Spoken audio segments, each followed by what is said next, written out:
Hi, this is Raman, your tutor from Alberta Real Estate School. In this video, we'll take a look at the seller representation agreement. This is one of the written agreements we need to sign when we are working with a seller. So let's take a look.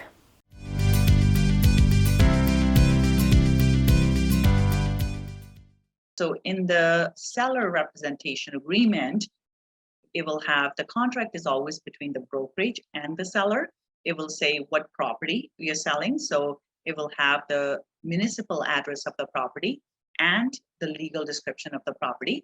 And in here, we will say what goods that are not attached will be included. So these are your inclusions, right? So this will be fridge, stove, dishwasher, washer, dryer, window coverings, all these things.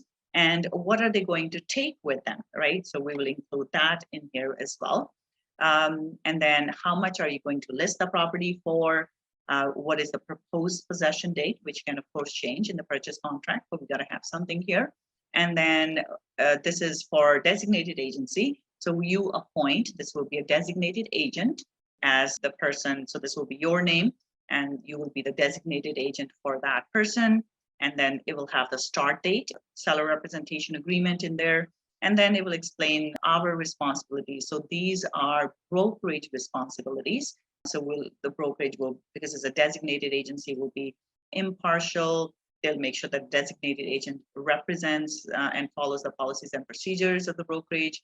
They will be supervised and the brokerage will hold money in trust and give you a copy of this agreement as soon as possible. So when do you give a signed copy of the agreement?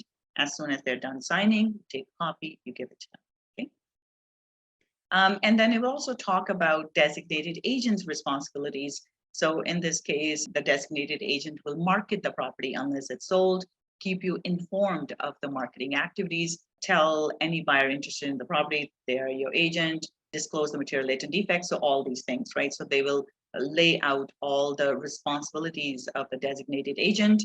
And then we have think about MLS system here. So this one says that we will advertise and market your property on the MLS system and a minimum of 60 days and will provide compensation for cooperating brokers. So this is the buyer's agent. We will provide them the compensation. And then it will talk about what other marketing activities we will do. So in this case, we'll install a lockbox. If we're putting a sign, if we're going to run any kind of ads for them, all those services can go in there. And these are the client responsibilities. You will provide us a real property report, right? Showing the current state of improvements. And then we'll talk about municipal compliance, insure the property. So property has to be kept insured. So that will go in there. You will communicate and cooperate with us, tell if the property condition changes. So all these are clients' responsibilities. And then the warranties, we talked about warranties. The seller is warranting that the authority to sell the property, that no one has the legal right to attached and unattached goods. So basically, these cannot be leased items, right? There can be no payments owing. So anything that is included with the purchase with the property cannot have any outstanding amount that the buyer will have to take over. You have told us about all third-party rights, all information is given, and that is true and best to the best of your knowledge. And then warranties, right? They're warranting that everything meets the municipal bylaws, everything is entirely on their property, there's no encroachments, there's nothing non-conforming. So all this stuff will be in the seller warranties. Dower consent, so we will ask them questions about dower consent. If there's only one person on the title, then this will apply and they are legally married. Then we have a section that talks about conflict of interest, what happens if there's a conflict of interest. And then we'll talk about the fee, right? How much the total fee will be and how much we will offer to the buyer's agent will go in there.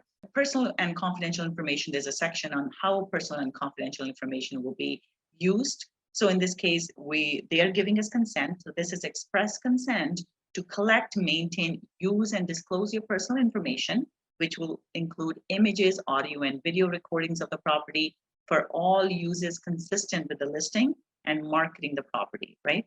So they are giving express consent to use their confidential information for those purposes. So we can only use the information for the purpose it was obtained, right? So it says that, and we will include listing and sales information in the property databases, and we will disclose information in the listing, sales, all that type of stuff, right? So they are acknowledging that they understand and they're giving us authority to use the information for these purposes, right? And of course, we will not give out your confidential information without your consent. We will not use the confidential information for anything else. Okay? Indemnification, you agree that you will indemnify us. So if we are going to spend any money, that we have permission or indemnify us and our brokerage against all claims. So we are not responsible for any claims, right? So that if they didn't give us information and we didn't disclose it, then that's their responsibility. We are not held legally responsible for that. Property information, so this is where they have to tell us, are there any material latent defects with the property? So we will explain to them what material latent defects are. So material latent defects are any defects that are expensive to fix, have received any government or local authority notices, and anything that involves any lack of permits. So in this case, if they say yes, then we have to get another form signed for that. So that will be the defect disclosure instruction schedule will be signed. And then the early agreement, so early into the agreement, how can we terminate the agreement? And we'll talk about that. Any other details of the property, and then seller acknowledgement. So seller acknowledges that they have read this agreement, they received the consumer relationship guide, and they agree with the agency relationship, right? So all of this, and then the contact information.